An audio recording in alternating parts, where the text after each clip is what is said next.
Hey everybody, it's Joe from greenlightsound.com, and today we're going to take a look at another one of Andrew Scheps' famous parallel processes.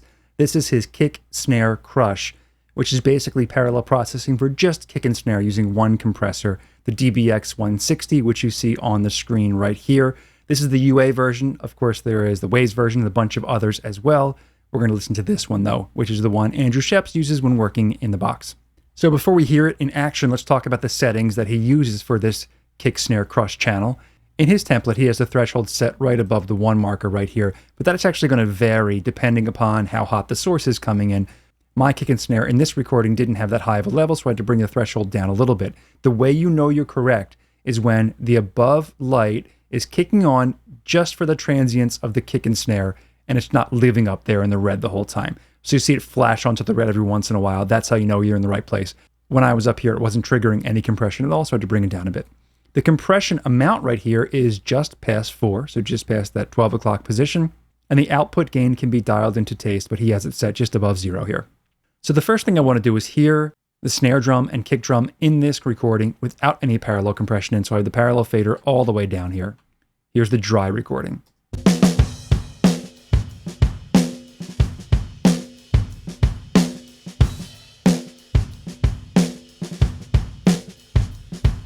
So now what I'm going to do is do what I would do in a mix and bring the fader up for the parallel channel as it plays until I get that nice punch from the parallel compression.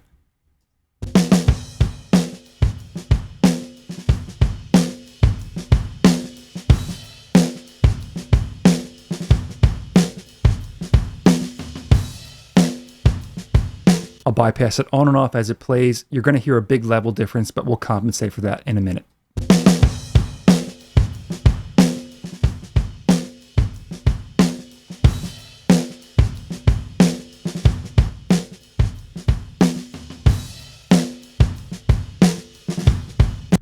So when Andrew Scheps is mixing, he will do it that way. He does not care about that level bump increase. He knows the sound he's getting out of this compressor, and he's not worried about level matching for comparison. So just let that boost in level be in there. It makes the drum sound more exciting.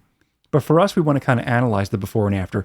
So I've set up a few instances of Melda Productions M-Compare plugin, which is going to allow us to hear the before and after level matched. So now I've got M-Compare up on the screen next to that DBX 160 compressor. And I've got 2 different channels I can click on here. This one's labeled dry drums, that is pre-parallel compression, and this one's with the parallel compression. And I dialed it in so that I'm not hearing a gain boost out of that parallel compression. Let's hear what the difference is now. I'll start with the dry drums first.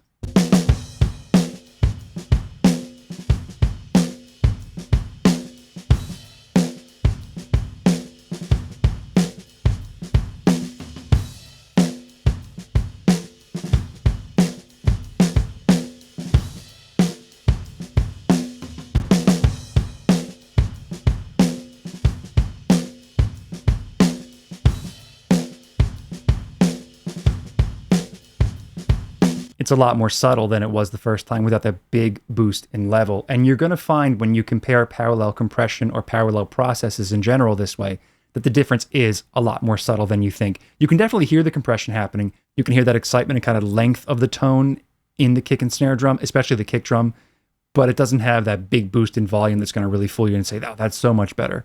But there's definitely some difference by having the parallel compression. And again, listen to the kick drum especially. I'll play it one more time back and forth.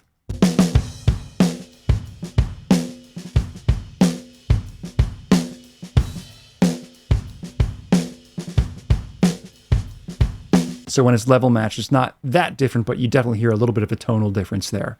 I'm not going to go through how I set up the whole routing process to get this to work, but what I can do instead is play just the parallel channel by itself. So if you really want to hear what the parallel compression is doing, let's just bring down the snare channel, bring down the kick channel, and hear just the parallel compression solo.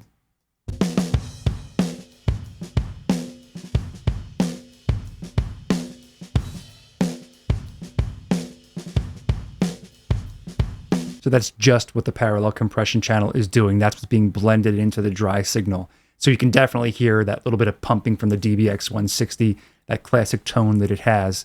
And that's really why Andrew Scheps uses it in this parallel kick and snare crush channel that he uses. So it's a really simple setup with a really easy tool to use. I'm sure you have a version of this somewhere. Or you can even try to set up your stock compressor with some saturation in it and get something similar happening. But this is Andrew Scheps' technique, his parallel kick snare crush channel, another parallel compression technique that he loves. If you have any questions or comments, let me know in the comment section. Don't forget to subscribe if you haven't done so already, so we can keep you in the loop as to what's coming up next, and I'll see you in the next one.